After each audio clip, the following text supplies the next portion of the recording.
volunteers, and 12 clinics across New South Wales, across Australia, Streetseed Medics has changed the lives of more than 6,000 patients. It has treated many communicable and non-communicable illnesses, dealt with neglected medical needs, and detected conditions that would have otherwise gone unnoticed and untreated. Daniel's work is truly contributing to a more just and compassionate world. While working full-time at Royal North Shore Hospital, Daniel has rarely missed a clinic since launching Streetside Medics.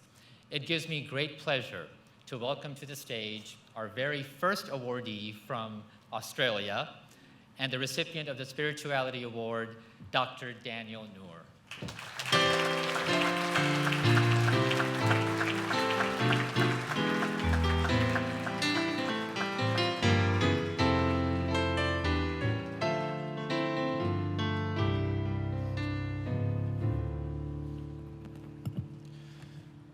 Good evening, ladies and gentlemen. My name is Daniel Nour, and by day I am a doctor at one of Australia's biggest hospitals. But by night, over 600 volunteers and I volunteer with Streetside Medics, a 100% volunteer-run not-for-profit which provides free medical care for those experiencing homelessness, alongside other food and homelessness services every single day. Now, before I begin, I'd like to start by thanking Lonnie Ali and the team at the Ali Foundation for this honour. I cannot tell you the honour you have bestowed upon myself and all the awardees today. Muhammad Ali will forever be alive. His compassion, strength, humanity, and sense of humour is absolutely amazing and an inspiration to all of us, and you ought to be congratulated for championing his spirit and legacy. Muhammad was not just the greatest boxer to have ever existed, but a true humanitarian, with his biggest wins not being in the ring, but in his fight for his beliefs and service to others. Now, as we all gather here today, almost every country across our entire world is experiencing all-time high records of people experiencing homelessness, with the World Economic Forum recently reporting that 150 million people worldwide are experiencing homelessness, and over 580,000 in the USA alone. Some are sleeping in the streets, exposed to the harsh elements of the unpredictable environment.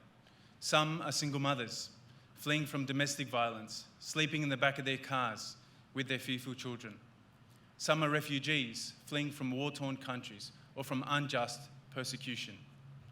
And as a result of this homelessness, many suffer in silence, and many die from medical conditions which could be treated, and avoid interventions which can improve quality of life. I continue to ask myself every single day why I have the right to have an education, to have a loving family, to live in a safe environment, to have access to food, shelter, and social interactions, but others can't. The truth be told, medical school is quite long, and I would sit in my dorm at university studying 8 to 12 hours a day to try and become the very best doctor I could be, so that I could help those in need and help those who are marginalised in society. And many times, often in that dorm room in my university, I would go on YouTube and look up Muhammad Ali and seek inspiration from his courage, from his strength, from his tenacity and self-belief, with a hope to emulate even a tenth of his character. It's been said already today, but a quote I like to live by: "He who is not courageous enough to take risks will accomplish nothing in life."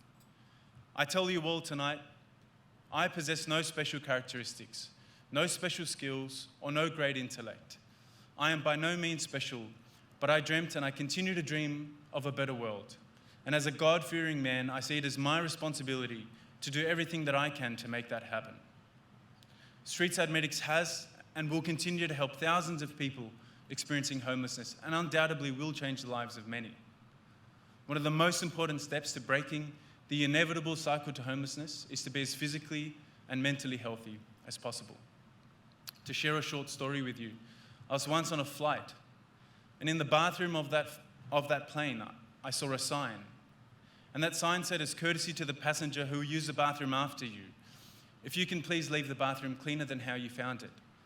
Now, I did have one or two too many drinks, and I was a little bit delirious, But I remember thinking to myself, what if we all could have that same perspective on our world? If we could all leave our world just a little bit better? And maybe we shouldn't be so grandiose, but think, rather than the world, how about our world?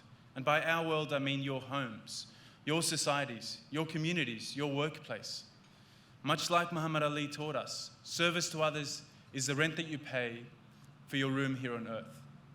My dream is to continue growing Streetside Medics, to be an international organisation, so that not one single person experiencing homelessness struggles to gain access to healthcare. If I've learned one thing from Muhammad, it is to tackle the biggest opponent in the room and have the self-belief that I will win.